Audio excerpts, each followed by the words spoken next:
All right, let's switch it to the Bengals. Did you see anything from this that was instructive? I know everyone has to come out with content now, and so it's like the Super Bowl happens. It's like, okay, how did this relate to our organization? I saw a lot of columns like that. Did you think there was anything there for the Bengals to look You know, at? my boss asked me that too. He says, "Is there a column in there somewhere?" I said, yes and no, and I ended up not writing one because here's the thing: the Eagles have drafted well, and they're really good on the defensive front. The Bengals haven't drafted well, and they're not very good on the defensive front. So, I mean, it's a pretty simple concept: draft better and draft better defensive linemen.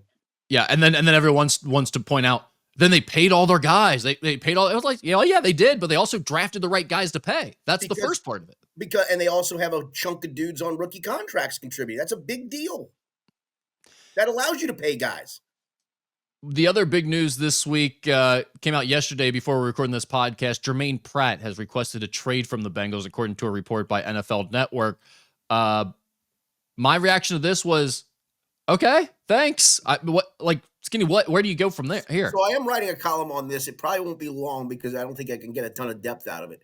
But it's so laughable because here's the thing. My guess, and I'm just guessing at this. Number one, he was always going to be a candidate for a cap casualty. I mean, that this past year he backslid. I don't look at the tackle numbers because he did lead this team in tackles. He had a bunch of them. That doesn't tell the whole story. It was clear for the naked eye that he lost a step. Go look at his PFF grade. It's not the be all end all, but it kind of marries up what your eyeballs showed you. So he was a candidate for a cap casualty. So here's my read on this. My read on this is Al Golden has spent the time since he got hired evaluating his personnel. And he may have gone to Jermaine Pratt, or maybe word trickled back to Jermaine Pratt that Al doesn't think very highly of you. They're probably going to whack you. So what do you do to get out in front of that? Because you know you're probably going to get whacked. I want to be traded. I mean, that's what this is, a save face moment for Jermaine Pratt is all it is. You can't fire me. I quit. Right. No, right. And here's the thing. If you're the Bengals, if you can get anything back from him, good luck to you. Listen, he'll land with a team because he is a starting caliber linebacker. He's not a high level starting caliber linebacker, but he's a star. So he's going to land with somebody. But is somebody going to take on his current contract and give up a pick for that? Not if they're smart. They'll just wait for the Bengals to whack him and sign him for cheaper. Yeah, I mean, this is just silly stuff by Jermaine Pratt. Now, is he hilarious. terrible? No. Was I interested in him potentially coming back?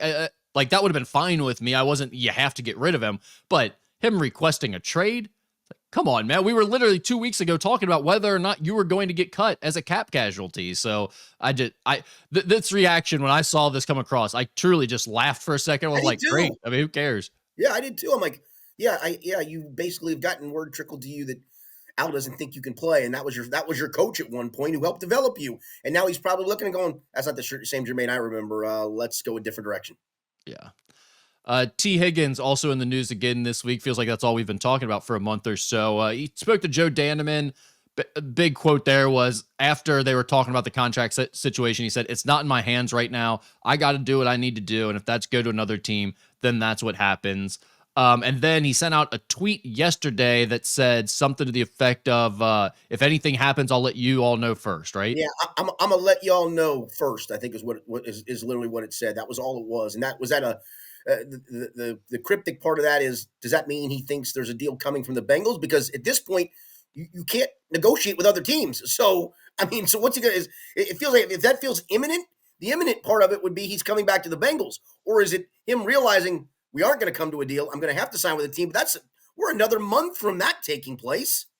I got the sense we live in a surface level social media world where it's like, we tweet, we see other media members' tweets. There's a lot of stuff out there that we see, but then there's this whole nother underground Bengals Twitter world that you and I do not live in, and I do not want to live in. But T. Higgins' mother lives in. She's down in there with the real deep, dark Bengals fans that tweet at 3 a.m. and have beefs with Ravens fans and stuff like that. She talks to those people online. So I almost wonder if this was one of those situations where fans had some type of crazy conspiracy that was circulating online somewhere. It got back to his mom. And so he was putting out a message of like, hey, none of that's true. None of that's happened. I'll let you know when it happens. That was my first instinct when I saw him tweet that. That's a great read on it. Like I said, I mean, he's not signing with another team tomorrow or Monday. He can't. It just didn't seem like there was anything to happen here when he said that, right? Right. Other than again, if you believe a deal is imminent with the Bengals. Yeah. Maybe this is unfair. T seems a little bit fragile to me.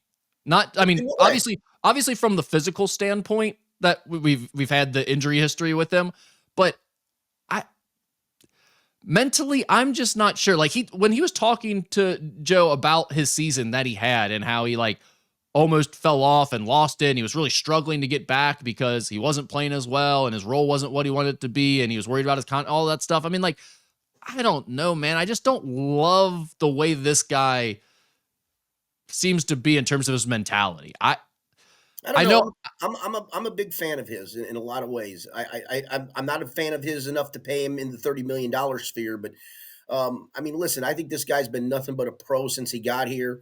I think the injuries do bother him. I know it bothered him because Ben Baby talked to him and he was on the verge of tears earlier in the year Yeah, when that's fans were claiming that he was jaking it because of the free agency status and he wasn't. Everybody knew he wasn't because he had to go ball out and put up numbers in order to get to where he is right now and get paid by somebody. So I mean, it kind of bothers me that he's bothered by that stuff though. Like I I just don't. guess, but I He seems mean, too involved with fan reactions and things like that. It just seems a little soft mentally to me. But maybe this is just the new era. Maybe everyone's that way. yeah, I mean, I don't know. I really and truly, Rick, I don't embrace social media much. I use it as a whatever tool I have to use it for. I don't need to be clapped back at. I don't need to clap back at you. I'm too old for that stuff. But his generation is very much involved in that stuff. To your point, and I think a lot of those people do take some of that stuff very, very personally. Whether you like it, or, I mean, to me, it's just easy. Just ignore it. Your life is going to be so much better if you just ignore it. I promise you. But I get that for a lot of these guys, it's hard to ignore. Yeah, I mean that's easier said than done. I Yeah. totally get that. I mean, even for us who like when we'll say, "Oh, just ignore it. We don't care about that stuff." But then someone says something to you, and you reply back to it sometimes because you saw it, and that's what you feel like doing. It's a natural reaction. I get that, but I don't. I just whenever I hear him talk, and like let's factor in the fact that he's constantly out of the lineup. He's constantly hurt, so that's part of him just being legitimately physically fragile. But then it's also, man, every time I hear him talk, it seems like there's a little bit of sometimes not drama in terms of like he's a bad teammate or a bad guy, but just drama in terms of like he's sad or he's upset or Well, something's bothering him. I think he truly wants to be here. Deep down wants to be here, but also understands on the business side of it, maybe that's not going to come to fruition. And I think that does make him sad. Yeah. I just wish receivers weren't always so emo, but I guess that's been the story of time going back since I've Maybe, been yeah. watching football. Yeah. The odds to land T. Higgins from betonline.ag. Denver Broncos 3-1, Washington Commanders 4-1, Pittsburgh Steelers 5-1, Chargers 6-1, Patriots 7-1, Titans 9-1, Bills 10-1. Do you put any stock into those odds? Obviously, these are if he were to be traded. The Yeah. Bengals aren't included here. Yeah, whatever. Or I mean, I'm sorry, if you were to leave, yeah. Yeah, if you were to leave, the Bengals were not included in that. Yeah. No, they were interesting a little bit. I mean, could you imagine with Jaden Daniels, Terry McLaurin, and T. Higgins? That's a pretty good group of receiver passers right there, right?